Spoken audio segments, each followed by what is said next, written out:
All right, everybody. So this is going to be a Dromai deck tech.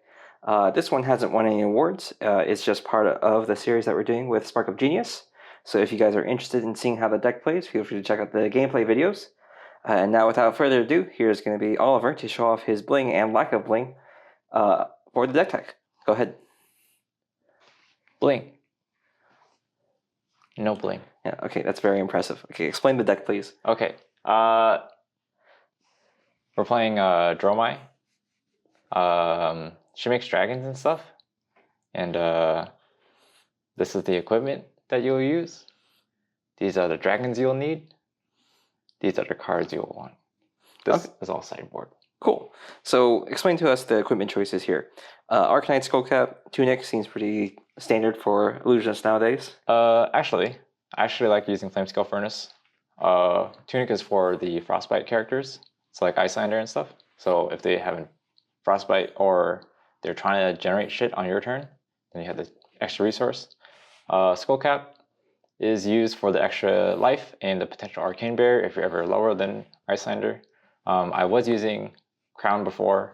I wasn't really a big fan. It's just 2 block. This is a 3 block, technically, after multiple uses, and then it can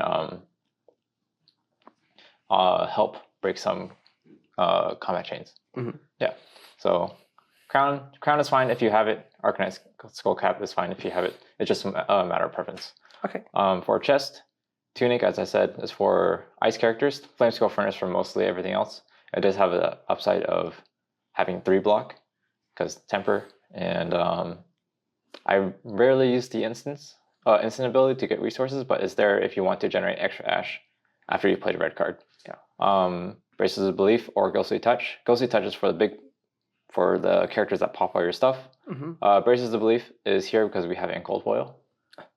Yeah. Does it have any other benefits to it? After all the playing that we've done, it's just like a +2. It really does anything. So you're welcome to just use Silken Form instead. But we have this in Cold Foil, so maybe I'll use the Silken Form because the Quell is a lot more useful, and the Transforming is also a lot more useful.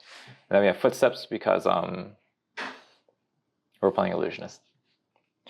And it's good for generating ash in your turn, right? On the opponent's turn, yeah. Yeah. But it essentially turns your 3 block into a 1 block, which isn't that great. Mm-hmm. So yeah, I don't know. Okay. But yeah, that's So what about the dragon choices here? We're missing a couple, I guess. Yeah. I guess they're on the sideboard, but so I put Chromia and the Mai on the sideboard. Sorry, that's Chromai. Just because we are missing Necria, Asvalai, and Dracona Optimi. Dracona Optimi, yeah, the other legendary dragon. Dracona Optimi, I didn't add it in. I took it out because 6 resources is really hard to get. I'm not using Asvalai right now, although I expect it to be good in the mirror. Mostly because it dies too easily. It's a 2/3 dies and not very threatening. And what's the other one? Necria is Vincerakai too. Yeah. The ball lightning one. Yeah, both the 3-cost dragons. Yeah. Both the 3-cost dragons are very expensive to make, and Necria doesn't have as big as an impact as I want it to have when it hits the board. Like it's good for generating ash, it's good and limited and stuff, but I haven't found it that useful in CC because 3 resources is very consistently hard to get. But that's just my findings. Tomotai and Dominia both have very, very big effects when it hits the board and attacks. Uvia is good at generating a lot of value over time. Yenderai, I wasn't really big on initially, but having a effectively 6 life dragon for 1 cost is very nice. Miragai is stable. Kyloria is stable. Cool. Yeah. So what about the other card choices? We have Sigil of Solace Red, I think was the big standout here. It's 0 go again, essentially. Mm-hmm. That's pretty much it.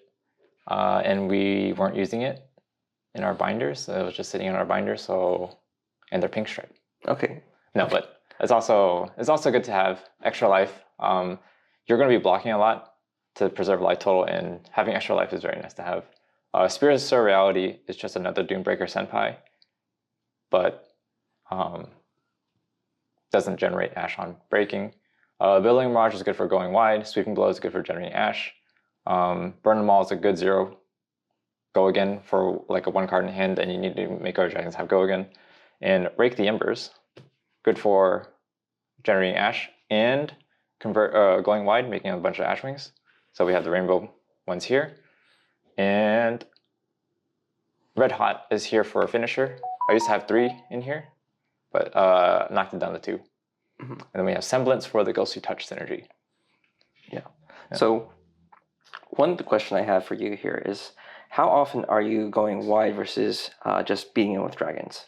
Going wide is pretty much the game plan for most of the stuff, because the dragons offer a lot of free on hits. It's a lot of investment to put down. Like Uvia, if you don't have a blue in hand, it costs 2 reds. So that's 3 card hand, and that's not very effective because you're going to be taking a lot of damage to put that down. I forgot where I was going with this. Yeah, versus going wide. Yeah, going wide. We have a lot of go wide cards, so like Billowing Mirage and Rake Embers. So you can generate a lot of ash and you convert all the ash into ash wings, and then you can go wide that way. So how much ash generation do you feel is do you feel like you have enough ash here, or do you usually end up with a surplus of ash, or? It depends on what matchup you're playing against. With characters that do arcane damage, you're going to be pitching into our arcane damage all the time. So you're actually going to be generating a ton of ash that way. Outside of that, I feel like it's doing okay on ash. Characters with frostbites is obviously going to make you generate more ash because you're going to be generating pitching a lot more blues, or sorry, a lot more reds for ash. But I would say it's pretty good. And then obviously you want to conserve ash in case you want to invoke. In case you have like a full invoke hand, you need to at least have 1 ash available to invoke. Okay, what about Blood of the Dracai? How's that been performing for you? Underperforming. Underperforming. Yes. Okay. It's not necessary, but it's cold foil, and it has a nice signature on it. So yeah. Okay. Well, this is the entire purpose of the video, of course. Yeah. Okay. So let's talk about the sideboard. What's in your sideboard? Why do we have it? Defense options. Sand Cover is good for Arcane Barrier. Fate Foreseen, Sink Blows is good for classes like Ranger, Warrior, Guardian, and other classes that like to attack face. Brute. Yep. Yeah, Brute too. Invoke Dromai is just a good 0 cost go again. Very good effect as well. The Mai shuts down Iyslander. Kano too. Kano, but I think Kano just kills you before it hits, so it doesn't really matter.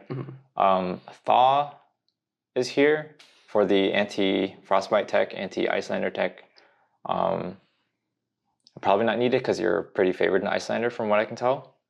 That could change in the upcoming weeks when obviously people figure out decks. Yeah. It's also decent in the mirror, right, as a popper. Yeah. Yep. And then Erase Face is just nice because it has cool art. Yeah. Also just because it's good. Oh, yeah. The effect is good. Would you rate it as better than CNC or equal to CNC or worse? Depends on the class. I would say in most cases it's better. But CNC blocks for 3. So, but yeah, this is just a very preliminary build of Dromai. I'm sure, as you guys have seen in some of the videos, it has some downsides. And I'm hoping people will figure out how to build her better than I am, or than I can. So yeah, this is just something to base your decks off of if you want. And you just use it as a starting base to experiment around with. Yeah. I've already talked to someone who's like undefeated with Dromai right now. Oh yeah? Against Oldhim, Lexi, Fai, and all that stuff. I'm not gonna spoil the deck tech. Yeah, obviously, I also didn't ask him because I will let him spoil it whenever he's ready. Okay. Well, vague spoilers aside, and not even the mention of the content creator who does that, that's anything else you'd like to add, Oliver?